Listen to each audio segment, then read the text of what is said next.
উচ্ছেদিত মানুহে পুলিচক আক্ৰমণ কৰা নাই, পুলিচে উচ্ছেদিত মানুহক আক্ৰমণ কৰিছে। আৰু উচ্ছেদিত মানুহক যেতিয়া নিৰ্বিচাৰে আক্ৰমণ কৰিছে তেতিয়াহে উচ্ছেদিত মানুহে ৰিটেলিয়েট কৰিছে। কোনো পুলিচ নিহত হোৱা নাই, আপুনি চাগে আহত বুলি ক'ব কৈছিলে, কিন্তু কোনো পুলিচ নিহত হোৱা নাই। মৃত্যু ঘটিছে এজন সাধাৰণ মানুহৰ, দুজন মানুহৰ মৃত্যু ঘটিছে। আৰু বহু মানুহে আঘাতপ্ৰাপ্ত হৈছে, চিৰিয়াছলি আঘাতপ্ৰাপ্ত হৈছে। মই জনামতে এজন পুলিচে অকণমান শিলগুটি এটাত আঘাতপ্ৰাপ্ত হৈছে, তাৰ বাহিৰে পুলিচৰ বিশেষ একো আঘাত নাই। কিন্তু বিজেপি চৰকাৰে সংবাদ মাধ্যমৰ জৰিয়তে প্ৰচাৰ কৰিছে যে ৰাইজেহে পুলিচক আক্ৰমণ কৰিছে, ৰাইজেহে মানে পুলিচক আক্ৰমণ কৰি ধৰাশায়ী কৰি দিছে।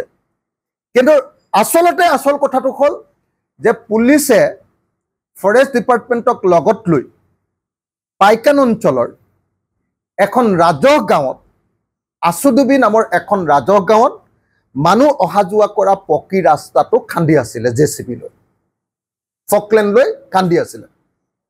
ফকলেণ্ড লৈ যেতিয়া খান্দি আছিলে, ফকলেণ্ড লৈ খান্দি থাকোঁতে মানুহে প্ৰতিবাদ কৰিলে যে আমি ৰাস্তাটোতে শুই আছো, আপোনালোকেতো চব ঘৰ ভাঙি দিলে, গতিকে ৰাস্তাটো আপোনালোকে খান্দি নাপালে বাৰু।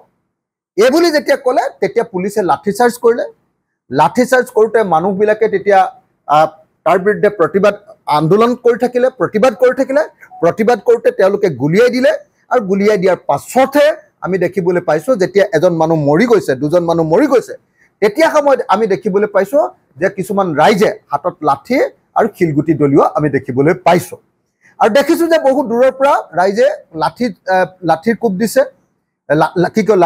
লাঠি লৈ গৈছে বা শিলগুটি লৈ গৈছে। পুলিচ আঘাতপ্ৰাপ্ত হৈছে। মই আঘাতপ্ৰাপ্ত কালিয়ে কৈছোঁ যে আঘাতপ্ৰাপ্ত পুলিচৰ কাৰণেও 20 লাখ টকাৰ ক্ষতিপূৰণ দিব লাগে, আঘাতপ্ৰাপ্ত ৰাইজৰ কাৰণেও 20 লাখ টকাৰ ক্ষতিপূৰণ দিব লাগে। দুজনকৈ মানুহৰ মৃত্যু ঘটিছে, তেওঁলোকক 1 কোটি টকাকৈ দিয়াৰ ব্যৱস্থা কৰিব লাগে। আৰু এই ঘটনাটো কিয় এনেকৈ জনতাৰ ওপৰত দুজন মানুহক গুলীয়াই হত্যা কৰিলে তাৰ ওপৰত এটা তদন্তৰ ব্যৱস্থা কৰিব লাগে। কিন্তু আপোনালোকে সকলোৱে জানে আজিকালি এনেকুৱা হৈ গ'ল যে অসমত যত দুখ নন্দ ঘোষ, অসমত যদি কিবা এটা সমস্যা হয় সেইটো মুছলমানৰ ওপৰত জাপি দিয়াটোৱে অসম চৰকাৰৰ কাম। আৰু দুৰ্ভাগ্যজনকভাৱে অসমত এনেকুৱা এচাম মানুহো ওলাই গ'ল, লগতে এচাম সাংবাদিকো ওলাই গ'ল, সকলো মানুহ ওলাই গ'ল, যি মানে মুছলমান মানুহে যিয়ে কাম নকৰক, মুছলমানক যদি মৰিয়াই মাৰিও পেলায় তাৰ পাছতো মুছলমানেহে মৰিয়াই পেলালে বুলি নিউজ কৰিবৰ কাৰণে বা মানুহৰ মাজত প্ৰচাৰ কৰিবৰ কাৰণে ভাল পায়।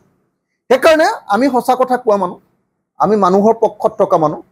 হিন্দু মানুহক আক্ৰমণ কৰিলে হিন্দুৰ পক্ষত থাকিম, মুছলমান মানুহক আক্ৰমণ কৰিলে মুছলমানৰ পক্ষত থাকিম, খ্ৰীষ্টানক আক্ৰমণ কৰিলে খ্ৰীষ্টানৰ পক্ষত থাকিম। ধুবুৰীত আজি হিন্দু মানুহৰ উচ্ছেদ কৰিব খুজিছে। মইতো কেইদিনমানৰ ভিতৰত ধুবুৰীলৈ গৈ আছোঁ। প্ৰত্যেকজন বেংগলী হিন্দু মানুহৰ ঘৰ যে ভাঙিবলৈ লৈছে, কোনোপধ্যে যাতে ঘৰ ভাঙিব নোৱাৰে তাৰ কাৰণে অচিৰে আমি ধুবুৰীলৈ যাম।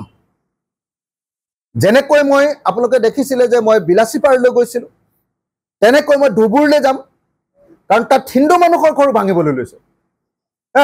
এওঁলোকৰ ধান্দাটো কি? এওঁলোকৰ ধান্দাটো আদানী আৰু আম্বানীক মাতি দিয়া, ৰামদেৱক মাতি দিয়া। আৰু সেইটো যদি মুছলমানৰ ওপৰত আক্ৰমণ কৰিবলৈ পায় তেতিয়াহ'লে উজু হয়, বাকী মানুহবিলাকেও তেতিয়া সমৰ্থন কৰি দিয়ে।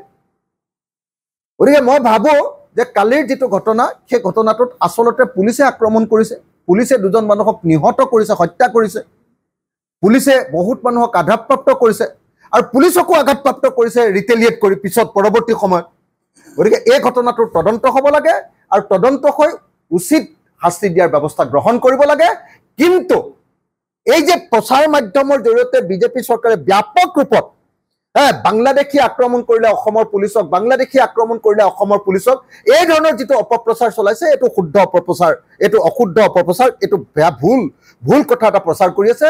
এইটো কোনোপধ্যে মানি ল'বলগীয়া কথা নহয়। মোক প্ৰত্যেকটো সময়ৰ সেই সময়ত আমাৰ সংগঠনৰ যিখিনি মানুহে তাতে গৈ খবৰ ল'বলৈ গৈছিলে তেওঁলোকে মোক ভিডিঅ'বিলাক দি আছিলে, কথাবিলাক কৈ জনাই আছিলে আৰু তেওঁলোকে মোক জনাইছিলে যে আচলতে পুলিচে কেনেকৈ আক্ৰমণ কৰিছে। গতিকে মই ভাবোঁ যে আজি মই হিন্দু মানুহ হ'লোঁ বুলিয়ে মুছলমান মানুহজনক দুখ দিবৰ কাৰণে যিকোনো কথা কৈ দিলে নহ'ব। মইতো মানুহ, মুছলমান মানুহজনো মানুহ। গতিকে মুছলমান মানুহজনক যদি পুলিচে আক্ৰমণ কৰিছে আৰু তাত যদি মুছলমান মানুহজনৰ প্ৰতি চিম্পেথি নেদেখুৱায়, পুলিচক যদি হিৰো বনাবলৈ যাওঁ এইটো অসমীয়া জাতিৰ কাৰণে লজ্জাজনক ঘটনা হ'ব।